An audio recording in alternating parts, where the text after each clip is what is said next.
How long have you been a caregiver? Weeks, months, or years?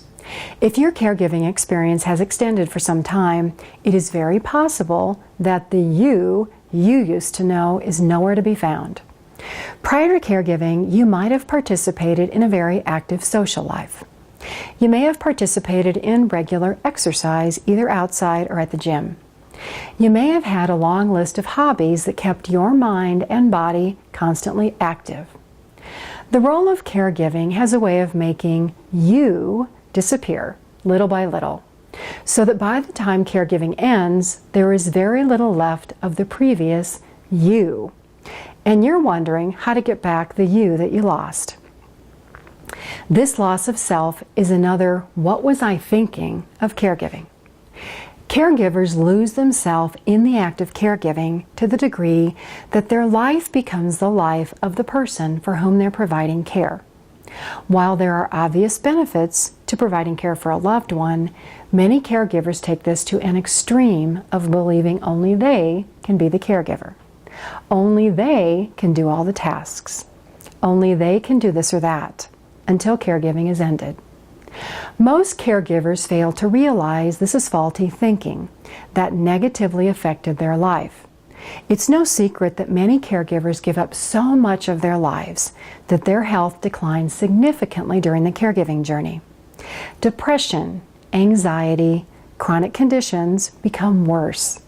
In many situations, the health of the caregiver becomes worse as a result of stress and anxiety.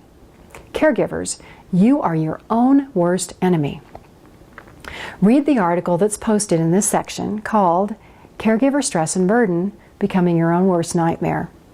As difficult as the person for whom you provide care might be, caregivers often cause more problems due to their own self-beliefs.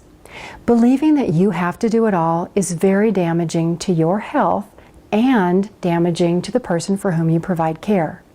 It results in isolation and eliminating opportunities for social activities and contact. In a sense, your actions to isolate your loved one because you believe only you can provide care have the same detrimental result on your life. This insight was ignored during your role as a caregiver, but now after caregiving, it's crystal clear. You have no social contacts, no friends, and now that your loved one has passed, you have no one to focus your efforts on. You're all alone. How do you begin to rebuild your life when your relationship building skills are rusty from years of self-imposed isolation? You rebuild it one day at a time. In my experience, establishing daily routines and setting goals, rebuilding your life will take great effort and time. It won't happen overnight, but 6 months from now, 12 months from now, and 18 months from now, your life will be different if you make the effort. Making the effort to put yourself out there, to meet new people, and to socially engage is an intimidating idea for caregivers. There are different pathways to rebuilding your life. I'll give you an example of 3 starters. 1. Find a calendar and draw out your weekly schedule. If you have been a full-time caregiver, you may no longer have a weekly schedule. Add common items like grocery shopping, housekeeping, and other tasks that you have done all along. Then begin by setting a schedule to wake up at the same time each day to add routine. Number 2, think of all the activities you used to enjoy and pick one. Whether it's exercise, going to the library, gardening, sewing, photography, or something else. Schedule this activity on your calendar and make it happen.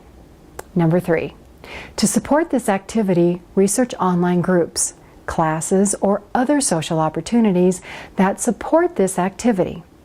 Making an effort to complete these 3 starters has the benefit of helping you begin a new daily routine.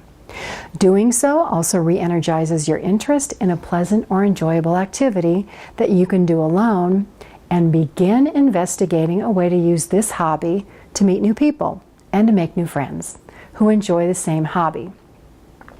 While this may seem overwhelming at first, because you may be suffering the loss of a loved one, feel depressed, and totally unmotivated, take these starters one at a time. There's no hurry. The time frame is yours. If you do feel an overwhelming sense of loss that's preventing you from reestablishing your life, counseling is a good idea. My mom died when I was 35 years old. Even though I was an adult, I felt lost. I went to counseling for about 3 months to help me work through my feelings and to begin to understand how to live life without Mom. Losing a parent or any loved one is never easy. Life goes on. It's up to you to determine how your life will go on after losing a loved one. Begin by rebuilding your life one day at a time. I'm Pamela Wilson of the Caring Generation, an online community of support for family and professional caregivers.